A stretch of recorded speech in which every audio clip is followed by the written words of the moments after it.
Hello दोस्तों, नमस्ते। आज की कहानी है बुढ़ापे की लाठी। दिनेश लाल जी ने अपने बच्चों को किसी चीज़ की कोई कमी नहीं होने दी। उच्च शिक्षा के लिए उन्हें विदेश भी भेजा। दिनेश जी ने कभी सोचा भी नहीं था कि उनके बेटे उनके साथ ऐसा करेंगे।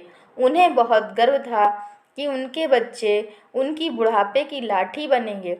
लेकिन सभी बेटों ने उनके साथ क्या किया? लखनऊ शहर में एक परिवार रहता था। पति दिनेश लाल जी और पत्नी नीता जी दोनों बड़े प्रेम से रहते थे। दोनों की गवर्नमेंट जॉब थी। दोनों सरकारी टीचर थे। इसीलिए पैसे की कोई कमी नहीं थी। यह परिवार हर तरह से संपन्न परिवार था। उन्होंने जिंदगी भर यह सोचकर पैसा कमाया कि अपने बच्चों को खूब अच्छी शिक्षा दिलाएंगे।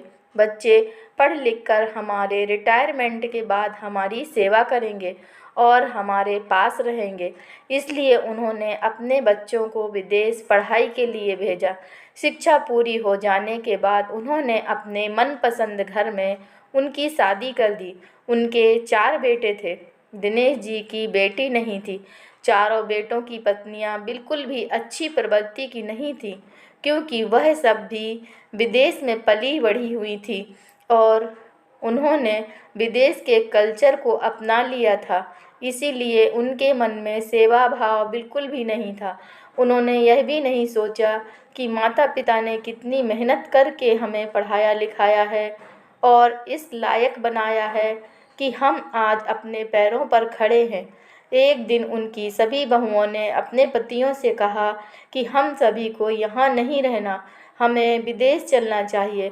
माता पिताजी को यहीं छोड़ देते हैं, क्योंकि उन्हें कोई परेशानी नहीं है, उनकी तो पेंशन ही आती है।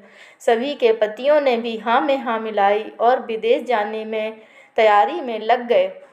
माता पिता ने उन्हें बहुत समझाने की कोशिश की, लेकिन उन्होंने एक भी नहीं मानी और अपनी अपनी पत्नियों के साथ जाने की तैयारी कर ली।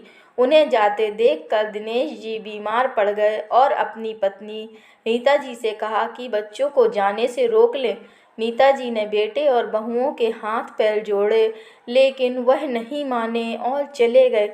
दुखी मन से दिनेश जी और नीता जी सोचने लगीं कि अगर हमने बच्चों को पढ़ाई के लिए विदेश नहीं भेजा होता तो आज हमारे साथ यह नहीं होता। हमने इन्हें विदेश भेजकर ही गलत कर दिया। जो आज उनके मन में अपने माता पिता के लिए सेवा भाव नहीं है, यह इनकी विदेशी शिक्षा का ही असर है। नीता जी अपने पति दिनेश जी को समझाने लगीं कि हमने अपना फर्ज निभा दिया है, अब जो उन्हें करना है करने दो। उनकी ज़िंदगी है, उन्हें उनके हिसाब से जीने दो। मैं हूँ ना आपके साथ। जब तक मैं ज़िंदा हूँ आपकी सेवा में कोई कमी नहीं रहने दूँगी। हम दोनों एक दूसरे की बुढ़ापे की लाठी बनेंगे। दोस्तों, अगर यह कहानी आपको पसंद आई है तो कृपया लाइक कीजिए, शेयर कीजिए और अगर चैनल पर नए हैं तो कृपया चैनल को सब्सक्राइब कीजिए। धन्यवाद।